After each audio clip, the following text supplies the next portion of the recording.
எல்லோருக்கும் வணக்கம். மாண்புமிகு தமிழ்நாடு முதலமைச்சர் திரு மு.க. ஸ்டாலின் அவர்களே, அமைச்சர் பெருமக்களே,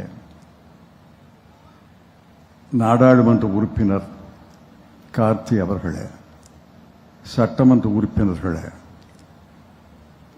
மாவட்ட ஆட்சியர் அவர்களே மற்றும் அரசனுடைய உயர் அதிகாரிகளே, பயனாளிகளே, பெருவாரியாக வந்திருக்கக்கூடிய பெரியோர்களே, தாய்மார்களே, மாணவர் மாணவிகளே, உங்கள் அனைவருக்கும் வணக்கம். 2021 மே மாதத்தில் தமிழ்நாட்டில் தேர்தல் நடந்து திரு மு.க. ஸ்டாலின் அவர்கள் தலைமையிலே ஆட்சி அமைந்தது. ஆட்சி அமைந்த பிறகு ஒரு மாதம் கழித்து நானும் நாடாளுமன்ற உறுப்பினர் கார்த்தி அவர்களும் அவரை தலைமை செயலகத்திலே சந்தித்தோம். 2 கடிதங்கள் கொடுத்தேன். 2 கடிதங்கள்லையும் என்ன சொல்லியிருந்தேன் என்றால், கலைஞர் அவர்கள் சிவகங்கை மாவட்டத்துக்கு மருத்துவக் கல்லூரி, தலைமை மருத்துவமனை தந்தார்கள்.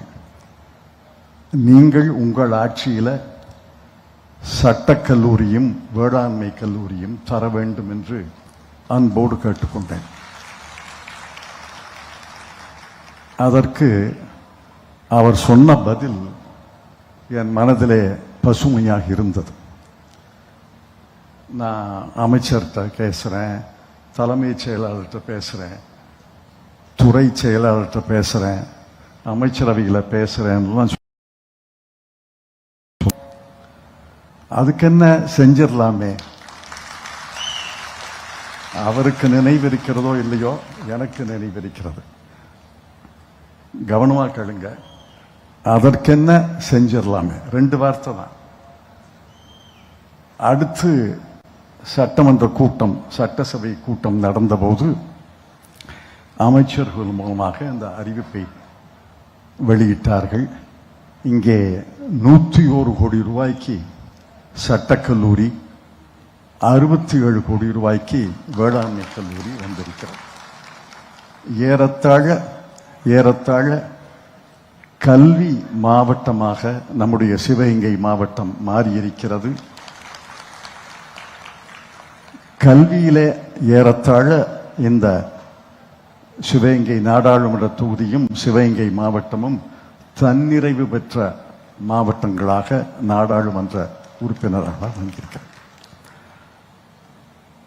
எனக்கு கனவு காணக்கூடிய இளம் வயது என்பதை முதலமைச்சர் ஒப்புக்கொள்வார்.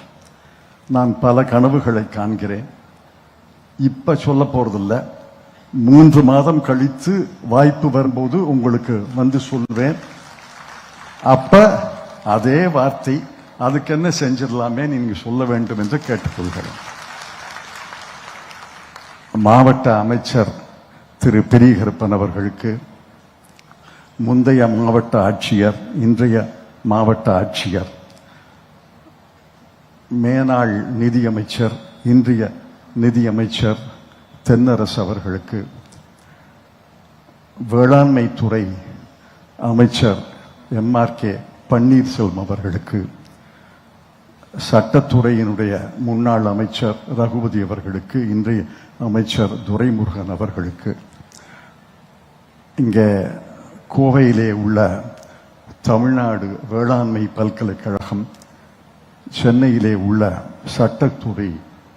சட்டத்துறை இயக்குனர், எல்லாரையும் பேரையும் சொன்னா நீள வரிசையாயிடும்.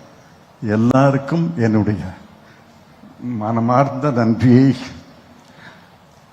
தெரிவித்துக் கொள்கிறேன். ஒப்பந்தக்காரரிலிருந்து அரசு தலைமைச் செயலாளர் வரைக்கும் எல்லாரும் ஒத்துழைத்தார்கள். இங்கே 2 பிரம்மாண்டமான கல்லூரிகள் வந்திருக்கின்றன. இன்னும் சிவகங்கை மாவட்டம், சிவகங்கை நாடாளுமன்றம் வளர வேண்டும் என்பது என்னுடைய ஆசை. உங்களுடைய ஒத்துழைப்பு அரசுக்கும் எனக்கும் இருக்க வேண்டும் என்று அன்போடு கேட்டு முதலமைச்சர் அவர்களுக்கு நன்றி, பல கோடி நன்றி என்று சொல்லி நன்றி பெற்று விரைவுகிறேன். செய்திகளை உடனுக்குடன் தெரிந்து கொள்ள கீழ்கண்ட கேபிள் மற்றும் டிடிஎச் நெட்வொர்க்குகளில் எம்நாடு செய்தி தொலைக்காட்சியை காணுங்கள். பாதகம் செய்பவரை கண்டால் நாம் பயம் கொள்ளலாகாது பாப்பா.